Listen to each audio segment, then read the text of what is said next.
पूर्व आईपीएस अमिताभ ठाकुर व समाज सेविका तथा वरिष्ठ अधिवक्ता हाईकोर्ट नूतन ठाकुर व पूर्व जिला अध्यक्ष अजय सिंह आज़ाद अधिकार सेना व सैकड़ों कार्यकर्ता आज जिला उन्नाव के बेतथर गांव पहुंचे, जहां पर सुल्तानपुर के डकैती के अभियुक्त अनुज सिंह का एनकाउंटर हुआ था।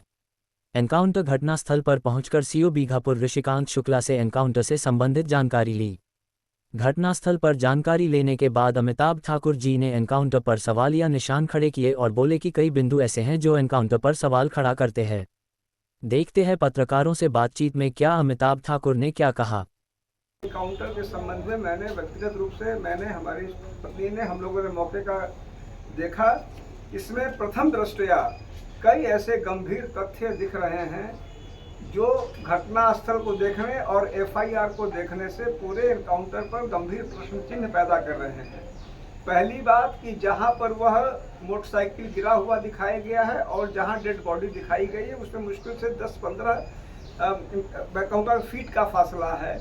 यह कहना कि वहां से निकला और इतने दूर में ही तमाम घटनाक्रम दिखाई है। एफआईआर में उसी 10-12 फीट के दूरी पर जितनी घटनाक्रम दिखाया गया है वह मौके से मिलता हुआ प्रथम दृष्टया नहीं दिखता है। नंबर 2 बात, जिस गांव में रुकने की बात बताई गई है तो किसके यहाँ रुके, क्यों रुके तो बताया है, किसके यहाँ रुके उसका कोई उल्लेख नहीं है। अभी तक की तफ्तीश या एसटीएफ का बयान में उस व्यक्ति का कोई उल्लेख नहीं जिसके यहाँ रुके, जिससे इस बात की पूर्ण संभावना दिखती है कि वह मनगढ़ंत रूप से वो एक जो है कथानक तैयार की गई। तीसरी बात यह कि घटना 3:50 की दिखाई गई है। थाने पर यह बता रहे हैं कि 7:31 पे सूचना दे रहे हैं, यानी कि मात्र इतनी दूर में जो मुश्किल से मैं कहूँगा 7 किलोमीटर की दूरी है उस पे इतने महत्वपूर्ण घटना के 4 घंटे बाद सूचना देने की बात कह रहे हैं। और वह भी तब कह रहे हैं कि जब अभी हमने उसको घायल को अस्पताल भेजा है। एफआईआर के हिसाब से घायल की मृत्यु नहीं बताई गई है, मात्र दिखाया गया है कि जैसे घायल हुआ हमने उसको रवाना किया और थाने पे आ रहे हैं। इसमें मात्र में 4 घंटे लगे, यह किसी भी प्रकार से स्वीकार्य नहीं है। उसके अलावा जो घटनाक्रम जिस प्रकार से दिखाया गया है, जिस प्रकार से मौके की स्थिति दिख रही है, जहां मोटरसाइकिल का गिरना और जहां डेड बॉडी का पाना, उनके बीच कोई ऐसा मोर्चा नहीं है जिस पर वह फायरिंग कर सके।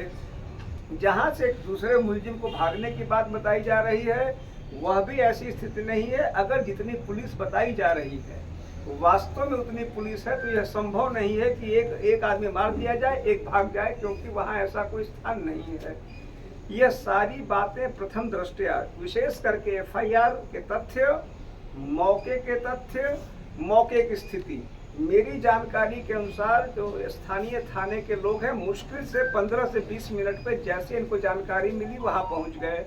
उसके बाद भी करीब 4 घंटे बाद एसटीएफ द्वारा यह एफआईआर प्रस्तुत करना, एफआईआर में मौके से भीतर तथ्य प्रस्तुत करना, अंकित करना, एक प्रकार से इस घटना पर गंभीर सवाल उत्पन्न करता है।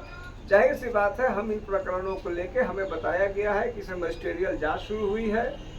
राष्ट्रीय मानवाधिकार आयोग का भी यह दायित्व है कि ऐसे बिंदुओं को देखे। स्थानीय थाने को इसकी कोई सूचना नहीं दी गई।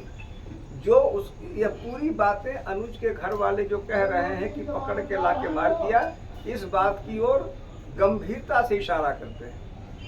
उनके पिता का भी आरोप लगाए गए थे कि राजनीति में भेंट चला गया मेरा बेटा, किस तरह देखते हैं?